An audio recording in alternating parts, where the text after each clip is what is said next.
Here at the Loop, we're often asked which line produced gold and which one silver. It's actually pretty easy to tell. If you look up onto the mountainside, you can see many of the tailings that these mines left behind, and their coloring will tell you what they produced. A yellow or orange colored tailing means that mine produced gold. A gray tailing means that mine produced silver.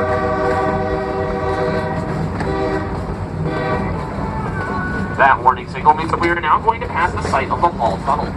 Now, the Hall was originally meant to be a transportation tunnel through Leavenworth Mountains to the town of Walmart that I mentioned earlier. However, while they were digging the tunnel, they had the worst of luck.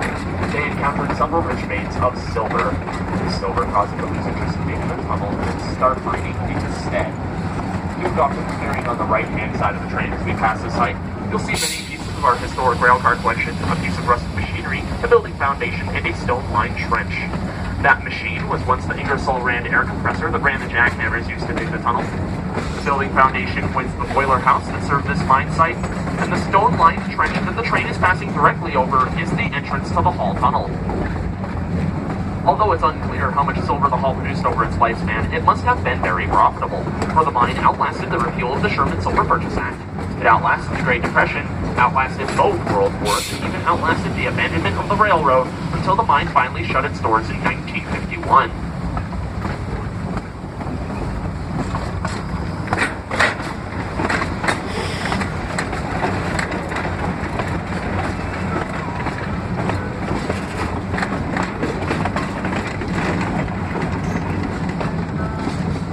The engines are now entering a curve where if you look off to the downhill side, you'll end up noticing a set of tracks.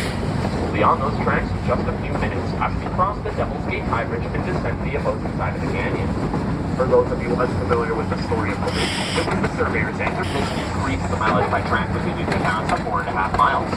However, it decreased the average grade on the line to about 3.5%. During that time, there were only 4 locations in the whole world where a railroad used a loop to gain elevation.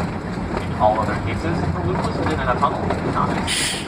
But in our case, everything is out in the open. The upper track crossing over the lower on a spectacular curved bridge. Some of you have probably been wondering why that bridge is called the Devil's Gate High Bridge. Well, back in the mining era, there were absolutely no trees in this region. They had all been cut down and broken down to shore up the mines. The old residents here said there was a lack of any trees. The wind would blow so hard in the mouth of the canyon that it sounded like the devil could. What makes the bridge so unique is other bridges of this length and size are laid on a flat grade and are completely straight.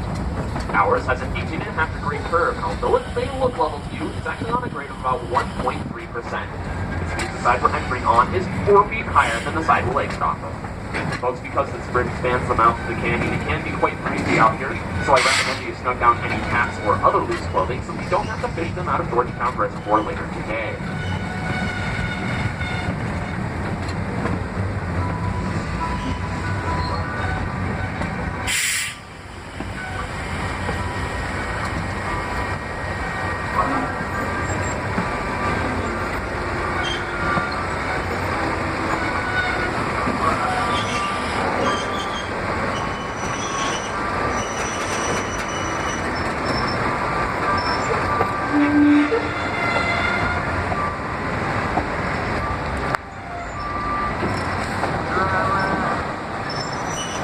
For those of you that are afraid of heights, don't look down. We are 100 feet above Clear Creek, 75 feet above the tracks below.